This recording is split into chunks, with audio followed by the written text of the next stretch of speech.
ہم خداوند کے پاک کلام سے پڑھیں گے مقدس لوکا کی انجیل اس کا 19واں باب اس کی 37ویں آیت سے۔ آپ کے پاس بائبل ہے تو کھولیے گا۔ مقدس لوکا کی انجیل اس کا 19واں باب 37ویں آیت سے لکھا ہے، اور جب وہ شہر کے نزدیک زیتون کے پہاڑ کے اتار پر پہنچا تو شاگردوں کی ساری جماعت ان سب معجزوں کے سبب سے جو انہوں نے دیکھے تھے خوش ہو کر بلند آواز سے خدا کی حمد کرنے لگی کہ مبارک ہے وہ بادشاہ جو خداوند کے نام پر آتا ہے، آسمان پر صلح اور عالم بالا پر جلال۔ بھیڑ میں سے بعض فریسیوں نے اس سے کہا، اے استاد اپنے شاگردوں کو ڈانٹ دے۔ اس نے جواب میں کہا، میں تم سے کہتا ہوں کہ اگر یہ چپ رہیں تو پتھر چلا اٹھیں گے۔ خداوند کی برکت اس کے پاک کلام کے پڑھے اور سنے جانے پر ہو، آمین۔ دنیا بھر میں آج کا دن کھجوروں کے اتوار یا پام سنڈے کے حوالے سے منایا جاتا ہے، لیکن جیسے اکثر ہم باتیں کرتے رہتے ہیں، آج بھی کریں گے کہ وہ موقع یا وقت یا تہوار جس مناسبت سے ہوتا ہے اکثر ہم اس کی جو سطحی باتیں ہیں وہی کرتے ہیں، جو اس کا مین مقصد ہوتا ہے، پیغام ہوتا ہے، ہم اس کو پیش ہی نہیں کرنا چاہتے۔ کم سے کم پاکستان کی حد تک تو ہم یہ کہہ سکتے ہیں۔ آج بھی لوگوں نے خوب جوش و خروش سے اس تہوار کو منایا اپنی اپنی سطح پر، جیسے ان کو بتایا گیا ہوگا، جیسے ان کی سمجھ تھی۔ اور ابھی ہم وہ باتیں نہیں دیکھیں گے کہ کچھ وقت پہلے ہم نے ایک ویڈیو اپلوڈ کیا تھا، اس میں وہ باتیں ہم نے دیکھی ہوئی ہیں استقبال کے تعلق سے۔ آج ہم اس سے اگلے حصے پر آئے ہیں کہ وہ بادشاہ جس کا استقبال کیا گیا وہ کیا کہنا چاہتا ہے۔ جو میں بات آپ کے سامنے رکھنا چاہتا ہوں کہ اتنے جوش و خروش سے جو استقبال کیا گیا تھا اس کا انجام کیا ہوا۔ اور یہ تو بڑی مشہور بات ہے کہ یہی بھیڑ تھی بعد میں جو کہتی تھی کہ اسے سلیب دے، اسے سلیب دے، اسے سلیب دے۔ آج کے پیغام کے 3 حصے ہیں، اور پہلا حصہ ہے مقبولیت اور مخالفت۔ بہت مقبول ہوا پر مخالفت بھی، اور میں کہنا چاہتا ہوں کہ مخالفت یہاں نہیں ہوئی۔ یہ جو بھی واقعہ پڑھا گیا ہے یہ تو جلوس کے آخر میں ہے، ٹھیک ہے، 2 میل کا فاصلہ ہے بیتنیہ سے یروشلم تک کا، لیکن سارا دن لگ گیا ہے۔ تو آئیے ہم وہاں سے شروع کرتے ہیں جہاں سے مخالفت کا آغاز ہوا تھا، یا وہاں سے جہاں پر پہلا استقبال ہوا تھا۔ آپ اگر دیکھیں یوحنا انجیل کے 12ویں باب میں تو آپ 9ویں آیت سے پڑھ سکتے ہیں کہ وہ لوگ آئے تھے کھجور کی ڈالیاں لے کر، جنہوں نے محسوس کیا کہ یسوع مسیح کا ویلکم کرنا چاہیے، اور وہ عید منانے کے لیے اصل میں جا رہے تھے، اور انہوں نے گواہی دی تھی۔ آئیے میں وہ حوالہ پڑھنا چاہتا ہوں جو 12ویں آیت سے ہے۔ ویسے آپ پورا باب 12واں پڑھیں تو آپ کو ساری باتیں جو بھی ہم کر رہے ہیں مل جائیں گی۔ تو ذرا دیکھیں میرے ساتھ 12واں باب اس کی 17 آیت، یوحنا کی انجیل اس کا 12واں باب 17 آیت۔ پس ان لوگوں نے گواہی دی جو اس وقت اس کے ساتھ تھے جب اس نے لازر کو قبر سے بلایا اور مردوں میں سے جلایا تھا۔ اسی سبب سے لوگ اس کے استقبال کو نکلے کہ انہوں نے سنا تھا کہ اس نے یہ معجزہ دکھایا ہے۔ پس فریسیوں نے آپس میں کہا، سوچو تو تم سے کچھ نہیں بن پڑتا، دیکھو جہان اس کا پیراؤ ہو چلا۔ ٹھیک ہے جی، سو ایک گروپ ہے جو پہلے استقبال میں آتا ہے جو عید منانے جا رہے ہیں، یہ دوسرا گروپ ہے جو دیکھنے آیا ہے کہ وہ شخص جس نے لازر کو زندہ کیا تھا وہ کون ہے۔ تو پہلا گروپ بھی استقبال کر رہا ہے کھجور کی ڈالی لے کر، یہ بھی، پر یہ گروپ صرف استقبال نہیں کر رہا بلکہ یہ گروپ گواہی بھی دے رہا ہے کہ یسوع مسیح کون ہے۔ اور مخالفت یہیں سے شروع ہو جاتی ہے، یعنی جب جلوس نکلا ہے بیتنیہ سے، آپ سمجھے وہیں سے مخالفت بھی شروع ہو جاتی ہے، پر افسوس ہمیں یہ باتیں بتائی نہیں جاتی۔ نعروں کے جوش و خروش میں ہم یہ ساری باتیں بھول جاتے ہیں، ٹھیک ہے۔ تو اسکریوتی یا مخالفین وہیں سے سٹارٹ ہو گئے، اور ابھی ہم نے آخری حصہ پڑھا ہے، ٹھیک ہے۔ جب استقبال ہو رہا تھا، جب نعرے لگ رہے تھے، تب بھی مخالفت ہے۔ اور میں حیران ہوں کہ بیتنیہ کے چھوٹے سے گاؤں میں کتنے زیادہ لوگ آگے ہوں گے کہ یہ جملہ کہنا پڑا مخالفین کو کہ سوچو تو تم سے کچھ نہیں بن پڑتا، دیکھو جہان اس کا پیراؤ ہو چلا۔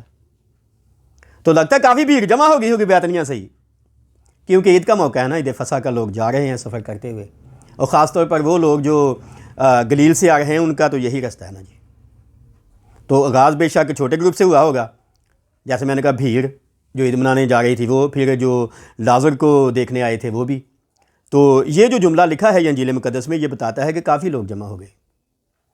اور اگر آپ یوحنا کی انجیل کے بارے میں آپ کو تفصیل سے پڑھیں تو جب لازر کو زندہ کیا گیا تھا، یسوع وہاں سے چلا گیا تھا مخالفت کی وجہ سے، اور پھر انہوں نے کہا تھا ہم لازر کو بھی مار ڈالتے ہیں، جس کو یسوع نے زندہ کیا، کیونکہ جو مخالفین تھے وہ قیامت پر ایمان نہیں رکھتے تھے. تو آئیے اب ہم اس حصے پر پہنچے ہیں کہ یہاں پر کیا ہوا ہے. ہم نے پڑھا، دوبارہ دیکھیے 37ویں آیت. جب وہ شہر کے نزدیک زیتون کے پہاڑ کے اتار پر پہنچا تو شاگردوں کی ساری جماعت ان سب معجزوں کے سبب سے جو انہوں نے دیکھے تھے خوش ہو کر بلند آواز سے خدا کی حمد کرنے لگی. کیا حمد ہے جی؟ مبارک ہے وہ بادشاہ جو خداوند کے نام سے آتا ہے، آسمان پر صلح اور عالم بالا پر جلال. بھیڑ میں سے بعض فریسیوں نے اس سے کہا، اے استاد اپنے شاگردوں کو ڈانٹ دے. اس نے جواب میں کہا، میں تم سے کہتا ہوں کہ اگر یہ چپ رہیں تو پتھر چلا اٹھیں گے. برداشت نہیں ہو رہا نا، شاگردوں کو خود تو چپ نہیں کروا سکتے، استاد کو کہہ رہے ہیں. ٹھیک ہے. اور لکھا ہے جماعت، 12 شاگرد، 70 بھی، اور لوگ بھی جو ارمتیہ کے یوسف کی طرح خفیہ شاگرد بھی تھے وہ بھی. ٹھیک ہے. جماعت کیا کر رہی ہے؟ بھیڑ، باقی لوگ صرف نعرے لگا رہے ہیں. نعرے بھی عام نعرے نہیں ہیں، خاص نعرے ہیں. ہوشنا، اے خدا اپنے کرم سے نجات دے. مبارک ہے وہ جو خداوند کے نام پہ آتا ہے. اور یوحنا کی انجیل کا بیان پڑھیں تو ایک جملہ اور وہ ساتھ لکھتے ہیں، بیان کرتے ہیں یوحنا کہ مبارک ہے وہ جو خداوند کے نام سے آتا ہے اور اسرائیل کا بادشاہ ہے. تو معاملہ یہاں تک پہنچا ہے جی. مقبولیت مخالفت میں بدل جاتی ہے، ہم سمجھے نہیں ہیں، اور ہم صرف استقبال پر ہی گفتگو کرتے ہیں. آپ دیکھتے ہیں جلوس جو نکالے جاتے ہیں نعروں پتاکی ہوتے ہیں، میسج نہیں ہم سمجھ پاتے، یا اس کی یوتی نہیں سمجھ پاتے، یا مخالفت نہیں سمجھ پاتے کیا ہو رہی ہے. ٹھیک ہے. تو ڈائریکٹ یسوع کو مخاطب ہو کر وہ کر رہے ہیں یہ بات. اور پیچھے بھی ہم نے پڑھا فریسی کہتے ہیں تم سے کچھ نہیں بن پڑتا. تو یہاں بھی فریسی ہے نا، لگتا ہے وہ بھی شاید جلوس میں ساتھ ہی آ رہے ہیں. لمبا بھی سفر نہیں، 2 میل کے آ بھی سکتے ہیں دیکھنے کے لیے. اور اعتراض ہے جی، حمد ہو رہی ہے. اور یہی حمد جو ہے یہ جب یسوع پیدا ہوا تھا تو فرشتوں نے کی تھی. عالم بالا پر خدا کی تمجید ہو، اور زمین پر ان آدمیوں میں جن سے وہ راضی ہے صلح. پر یسوع کی زندگی کے بالکل آخر پر یہ حمد شاگرد کر رہے ہیں. ٹھیک ہے. یہی ہم نے پڑھا نا، آسمان پر صلح اور عالم بالا پر جلال. یسوع نے بے شک فریسیوں کو چپ کروا دیا کہ اگر یہ چپ کریں گے نا تو میری حمد کے لیے پتھر چلا اٹھیں گے، کیونکہ بادشاہ ہے نا. تو بادشاہ صرف زمینی بادشاہ تو نہیں ہے نا جی، بادشاہ تو بادشاہوں کا بادشاہ ہے. ٹھیک ہے. وہ جو کہے ہو جاتا ہے، وہ تو خالق ہے. تو واقعی اگر وہ نہ کرتے تو پتھر واقعی چلا سکتے تھے. آئیے دوسری بات دیکھتے ہیں، یسوع کی فکر مندی. اگلا حصہ دیکھیں گے لوکا کی انجیل اس کا 19 باب 41ویں اور 42ویں آیت. لکھا ہے، جب نزدیک آ کر شہر کو دیکھا تو اس پر رویا اور کہا، کاش کہ تو اپنے اسی دن میں سلامتی کی باتیں جانتا، مگر اب وہ تیری آنکھوں سے چھپ گئی ہیں. ٹھیک ہے جی. یہ ہے یسوع کی فکر مندی. اور میں نے ابھی کہا ہم نعروں میں، جلوس میں یہ باتیں بھول ہی جاتے ہیں کہ جس کا استقبال کر رہے ہیں وہ کیا کہنا چاہتا ہے. کیا اس نے ہمارے استقبال کو پسند کیا؟ کیا اس نے ہمارے نعروں کو پسند کیا؟ کیا اس نے ہمارے جوش و خروش کو قبول کیا؟ نہیں. کوئی نعرہ، کوئی حمد یہاں ایسا لگتا ہے کہ کام نہیں آ رہی، کیونکہ وہ تو رو رہا ہے. جس شہر میں آ رہا ہے رو رہا ہے، اسے پتہ نہ کل کیا ہونے والا ہے.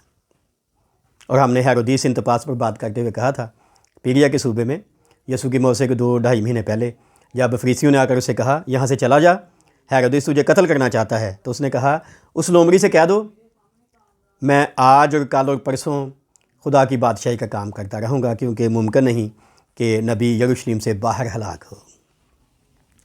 ابھی یروشلم میں آ رہا ہے پر داخل نہیں ہوا، نزدیک پہنچا ہے صرف. ٹھیک ہے. اور کیا ہوا جی؟ ہم نے پڑھا شہر کو دیکھا تو اس پر رویا۔ وہ جانتا نا کل کیا ہونے والا ہے، وہ جانتا ہے کہ یہ سارے نعرے کھوکھلے ہیں، یہ حمدوسنا جھوٹی ہے، صرف ہونٹوں سے ہے، دل سے نہیں ہے۔ ہم بھی جو کر رہے ہیں جھوٹی ہے، خواہ میری بات پھر کسی کو مشکل میں ڈال دے، وہ اعتراض کرے، ٹھیک ہے، کیونکہ میسج تو ہم سنتے نہیں نا، ہم تو 1-2 گھنٹے میں اپنے محلے کی گلیاں گھوم کر پھر بیٹھ جاتے ہیں آ کر۔ اتنا ہی شوق ہے نا جلوس نکالنے کا تو باہر جائیں نا، بازاروں میں جائیں نا، وہاں نکالیں نا، بتائیں انہیں ہمارا بادشاہ۔ تو اگر وہ پوچھ لیں کہ بادشاہ کیسے، تو پھر آپ کو پتہ چل جائے گا، آپ بیان نہیں کر پائیں گے نا۔ خیر، تو دوسرا حصہ ہے آج کے میسج کا، یسوع کی فکر مندی۔ اور پہلا جملہ ہم نے دیکھا کیا ہے جی، جب وہ نزدیک آیا ہے اس نے شہر کو دیکھا ہے اور اس کے آنسو نکل آئے ہیں۔ اور دوسری بات ہے، اس نے کہا کاش، کاش۔ کاش کون کہتا ہے؟ ہم انسان کہہ سکتے ہیں، کیونکہ محدود ہے نا جی، محدود ہے نا، کچھ کر نہیں سکتے، بے بس ہے نا۔ پر کون کاش کہہ رہا ہے؟ خداوند۔ کیا خداوند محدود تھا؟ نہیں، لیکن ان کی حالت ہی ایسی ہے جو بدلنے والی نہیں ہے۔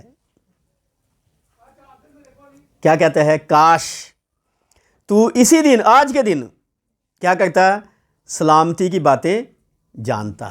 نعرے لگا رہے ہیں آپ، حمد کر رہے ہیں، پر جس کے لیے نعرے اور حمد ہو رہی ہے اس کو تو آپ جانتے ہی نہیں ہیں، اس کی تو آپ مخالفت کر رہے ہیں، بیچ میں نعروں میں شامل ہو کر، جلوس میں شامل ہو کر مخالفت کر رہے ہیں۔ اور پھر اگلی بات اس نے کہی، مگر اب وہ تیری آنکھوں سے چھپ گئی ہیں، سلامتی کی باتیں اب تجھے نہیں سنائی جائیں گی۔ آپ کو پتہ پچھلے دنوں میں ہم نے عموس کی کتاب پر اور ہوسیہ کی کتاب پر ویڈیو بنایا ہے کہ خدا کے پاک کلام کا قحط ہے، عموس کہتا ہے اور ہوسیہ کہتا ہے کہ پاک کلام کو نہ جاننے کی وجہ سے لوگ ہلاک ہو جاتے ہیں، لوگ بھی کہان بھی۔ ہم کچھ دنوں میں وہ ویڈیو بھی اپلوڈ کریں گے۔ خیر، تو یہ ہے یسوع کی فکر مندی۔ تو کہاں گیا وہ جلوس جی؟ کہاں گئی وہ نعرے بازی؟ کہاں گئی وہ حمد و ثنا؟ وہ کہتا ہے کہ تم اس لائق نہیں ہو، وہ کہتا ہے تمہارے پاس سلامتی کی باتیں نہیں ہیں، وہ کہتا ہے اب وہ باتیں تم سے چھپا دی گئی ہیں۔ تو جب سلامتی چھپ جاتی ہے، سلامتی کا شہزادہ کہہ رہا ہے جی، کوئی اور نہیں کہہ رہا، جس نے سلامتی دینی ہے وہ کہہ رہا ہے، جو سلامتی لے کر آیا تھا جب وہ مجسم ہوا تھا، اس نے 33.5 سال گزارے ان کے ساتھ، اور اس نے دیکھا ان کے رویے کو، ان کی گفتگو کو، وہ کہہ سکتا تھا تم نے سلامتی کو نہیں سنا جی۔ کیوں؟ کیونکہ تم نے سلامتی کے شہزادے کو نہیں سنا۔ آج ہم اس کے لیے نئے نئے ٹائٹل بنا لیتے ہیں، تو ہم سلامتی کے شہزادے کی نہیں سننا چاہتے نا، ہم کسی اور کی سننا چاہتے ہیں۔ تو جو سلامتی کا شہزادہ ہے ہی نہیں، اس کی سنے گے تو سلامتی بالکل نہیں آنے والی جی۔ آئیے آخری حصہ دیکھتے ہیں، اور وہ ہے سلامتی کی باتیں نہ جاننے کی وجہ سے تباہی۔ تیسرا حصہ ہے یروشلم کی تباہی کی پیشگوئی۔ یروشلم کی تباہی کی پیشگوئی کون کر رہا ہے؟ کوئی نبی نہیں کر رہا، یسوع، وہ جو بادشاہ ہے، بادشاہ کے طور پر اپنے شہر میں آ رہا ہے، وہ جس کا استقبال کیا جا رہا ہے، جس کے لیے نعرے لگ رہے ہیں، جس کے لیے حمد و ثنا ہو رہی ہے، وہ ان کو کہتا ہے تمہارے پاس سلامتی نہیں ہے، اور ان کے شہر کی بربادی کی پیشگوئی کر رہا ہے۔ عجیب ہے نا، پر یہ باتیں ہم لوگوں کو بتاتے نہیں ہیں۔ آئیے دیکھیں 19واں باب 43ویں اور 44ویں آیت۔ کیونکہ وہ دن تجھ پر آئیں گے کہ تیرے دشمن تیرے گرد مورچہ باندھ کر تجھے گھیر لیں گے اور ہر طرف سے تنگ کریں گے، اور تجھ کو اور تیرے بچوں کو جو تجھ میں ہیں زمین پر دے پٹکیں گے، اور تجھ میں کسی پتھر پر پتھر باقی نہ چھوڑیں گے، اس لیے کہ تو نے اس وقت کو نہ پہچانا جب تجھ پر نگاہ کی گئی۔ مالک کہہ رہا جی، بادشاہ کہہ رہا ہے نعرے لگانے والوں سے کہ سلامتی کی باتیں تم سے چھپ گئی ہیں، تمہارا شہر برباد ہو جائے گا۔ یہ ہے آج کے دن کا پیغام جو دینا چاہیے، پر ہم جوش میں بھول جاتے ہیں۔ ٹھیک ہے جی، کیا ہے؟ وہ کہتا ہے تیرے دشمن جو ہیں آئیں گے اور تیرے شہر کے گرد کیا کریں گے؟ مورچہ بندی کریں گے۔ سن 70 میں یسوع کی موت کے 40 سال بعد یروشلم کی اینٹ سے اینٹ بجا دی گئی تھی۔ جنرل ٹائٹس آیا تھا اور اس نے ایسا ہی کیا تھا، مورچہ بندی کی تھی۔ موقع ملے تو تاریخ میں آپ دیکھ سکتے ہیں، صرف 40 سال بعد، اور آج تک وہ شہر بحال نہیں ہو پایا۔ ڈونلڈ ٹرمپ نے جب وہ آیا تھا تو اس کی بحالی کا اعلان کیا تھا۔ آج بھی سارا شہر ان کے پاس نہیں ہے، ایک حصہ لوگ کہتے ہیں اسرائیل کے پاس ہے، ایک حصہ عربوں کے پاس ہے، 2 حصے مسیحیوں کے پاس ہیں، ایک آرمینین مسیحی ہیں اور ایک دوسرے کسی اور ڈینومینیشن سے تعلق رکھتے ہیں۔ تو ایک طرح سے ایک ہی حصہ اسرائیل کے پاس ہے۔ آج تک 2000 سال۔ تو ہم جو پاکستانی مسیحی ہیں، جو میں اکثر کہتا رہتا ہوں، آج پھر کہہ رہا ہوں، توما جب سے چلا گیا، خدا بھی چلا گیا، ہم پہ جو یہ ساری باتیں مسلط ہو گئی ہیں، سلامتی کی باتیں چھپ گئی ہیں، ہم بچ جائیں گے جی، ٹھیک ہے۔ اور وہ کیا کہتا ہے جی، دشمن مورچہ بندی کریں گے، تجھے تانگ کریں گے، تجھے اور تیرے بچوں کو زمین پر پٹک دیں گے۔ اگر آپ کو کبھی متی کی انجیل کا آخری جو 24-25 باب یا اس سے آگے پڑھنے کا موقع ملے تو آپ دیکھیں، یسوع نے کہا کہ دعا کرو کہ تمہیں جھاڑے میں بھاگنا نہ پڑے، اور بے شک اس نے کہا برگزیدوں کے لیے دن گھٹائے جائیں گے، اور اس نے کہا افسوس اس وقت ان خواتین پر جو حاملہ ہوں، جو دودھ پلاتی ہیں۔ حاملہ خواتین کو بھی پٹک دیں گے، دودھ پیتے بچوں کو بھی پٹک دیں گے، اور ایسا ہوا۔ تاریخ پڑھ کے دیکھ لیں، جب رومیو نے ٹیک اوور کیا تھا تو کیا ہوا تھا۔ اور پھر کیا ہے، پتھر پر پتھر باقی نہ چھوڑیں گے۔ ہم اکثر جب یہ بات کرتے ہیں تو ہم ہیکل سے منسوب کرتے ہیں یہ بات، لیکن یہاں شہر پہ ہو رہا ہے جی، کیونکہ ہم ایک ہی حصہ پڑھنا پسند کرتے ہیں، ساری تو ہم انجیل پڑھنا نہیں پسند کرتے نا۔ تو شہر کے بارے میں بھی یہی پیشن گوئی ہے کہ شہر بھی ایسے ہی اجاڑ دیا جائے گا۔ اب دیکھیں کیا بچا ہے، ہیکل کے صرف ایک دیوار ہے نا، اور شہر بھی جب انہوں نے واپس آئے انہوں نے بحال کیا، کچھ بھی نہیں تھا، کیونکہ لوگ کہتے ہیں جی مشہور کر دیا تھا رومی فوج میں یہ بیان کہ جب ہیکل بنائی گئی ہے تو جہاں سیمنٹ لگتا ہے اینٹوں یا پتھروں کے درمیان میں، وہاں سونا ہے، تو سونا نکالنے کے لیے انہوں نے پتھر الگ الگ کر دیے۔ شاید شہر کے بارے میں بھی ایسی کچھ افواہ اڑائی گئی ہو، پر یسوع کہہ رہا ہے پتھر پہ پتھر باقی نہ چھوڑیں گے۔ اور کیا وجہ ہے جی اس کی؟ جلوس نکالنے والوں سے، حمد کرنے والوں سے، نعرے مارنے والوں سے وہ کہہ رہا ہے کیونکہ تو نے اس وقت کو پہچانا نہیں ہے جب تجھ پر نگاہ کی گئی تھی۔ ایسے ہی جلوس نکال رہے ہیں، آپ دیکھیں خاموشی ہو گئی۔ کہاں تک ہے جلوس؟ زیادہ سے دوپہر تک، پر دوپہر تک تو بات پوری نہیں ہوتی نا جی، بات تو شام کو پوری ہونے لگی ہے۔ جلوس نکال کے ہم سو جاتے ہیں جا کر، یا اپنے کاموں میں پھر لگ جاتے ہیں۔ تو 3 باتیں ہم نے دیکھی ہیں جی۔ پہلا ہے بیان مقبولیت اور مخالفت، دوسرا ہے یسوع کی شہر کے لیے فکر مندی، اور تیسرا ہے شہر کی بربادی کی پیشن گوئی۔ آج کا دن اور آج کے یسوع کے یہ الفاظ ہمیں کیا کہتے ہیں؟ آئیے حاصل کلام پڑھیں گے۔ 2 حوالے ہیں جو ہم پڑھیں گے۔ پہلا ہے زبور 95 اس کی 7ویں آیت، اور دوسرا ہے عبرانیوں 3 باب 7ویں سے 11ویں آیت۔ پہلے اللہ والا پڑھتے ہیں۔ زبور 95 بڑا مشہور زبور ہے جو ہم گاتے بھی ہیں پنجابی میں۔ جے اج دے دن سب سن دے آواز یہوہ دی۔ 7ویں آیت، کیونکہ وہ ہمارا خدا ہے، ہم اس کی چراگاہ کے لوگ اس کے ہاتھ کی بھیڑیں ہیں، کاش آج کے دن تم اس کی آواز سنتے۔ ٹھیک ہے جی۔ اور پھر اگلے 8ویں آیت میں مثال دی گئی ہے، تم اپنے دلوں کو سخت نہ کرو جیسا مریبہ میں، جیسا مسا کے دن بیابان میں کیا تھا۔ اس وقت تمہارے باپ دادا نے مجھے آزمایا اور میرا امتحان کیا اور میرے کام کو بھی دیکھا۔ 40 برس تک میں اس نسل سے بیزار رہا، اور میں نے کہا یہ وہ لوگ ہیں جن کے دل آوارہ ہیں، اور انہوں نے میری راہوں کو نہیں پہچانا، چنانچہ میں نے اپنے غضب میں قسم کھائی کہ یہ لوگ میرے آرام میں داخل نہ ہوں گے۔ تو کیا ہے جی؟ وہ کہتا ہے میری راہوں کو نہیں پہچانا۔ تو یسوع کہہ رہا ہے تم نے اس وقت کو نہیں پہچانا جب تم پر نگاہ کی گئی تھی۔ آئیے عبرانیوں کا حوالہ پڑھتے ہیں۔ عبرانیوں کا خط اس کا 3 باب 7ویں آیت سے لکھا ہے، پس جس طرح کہ روح القدس فرماتا ہے، اگر آج تم اس کی آواز سنو تو اپنے دلوں کو سخت نہ کرو، جس طرح غصہ دلانے کے وقت آزمائش کے دن جنگل میں کیا تھا، جہاں تمہارے باپ دادا نے مجھے جانچا اور آزمایا، اور 40 برس تک میرے کام دیکھے۔ اسی لیے میں اس پشت سے ناراض ہوا اور کہا کہ ان کے دل ہمیشہ گمراہ رہتے ہیں، اور انہوں نے میری راہوں کو نہیں پہچانا۔ چنانچہ میں نے اپنے غضب میں قسم کھائی کہ یہ میرے آرام میں داخل نہ ہونے پائیں گے۔ اور اگلی بات پولس کہتا ہے 12ویں آیت سے، اے بھائیو خبردار، تم میں سے کسی کا ایسا برا اور بے ایمان دل نہ ہو جو زندہ خدا سے پھر جائے۔ تو جو نعرے لگا رہے ہیں ان کا دل خدا کے ساتھ نہیں ہے، خدا سے پھر گیا ہوا ہے، انہوں نے پہچانا نہیں ہے۔ یسوع کہتا ہے کاش تو پہچانتا، پر وہ باتیں چھپ گئی ہیں اور تو نے اس وقت کو نہیں پہچانا جب تجھ پر نگاہ کی گئی تھی۔ کبھی موقع ملا تو ہم ان شہروں پر منادی کریں گے جہاں یسوع مسیح کا ہیڈ آفس تھا، جہاں اس نے بڑے معجزے دکھائے تھے، لیکن بعد میں اس نے ان پر لعنت کر دی تھی، خاص طور پر کفرنہوم یا خرازین یا اور علاقے۔ تو ہم کہاں سٹینڈ کرتے ہیں جی؟ ہمارا جوش و خروش، ہماری نعرہ بازی کیا ہے؟ تو جو ان کا جام ہوا ہمارا نہیں ہونا ہے، ہو رہا ہے، مانے نہ مانے۔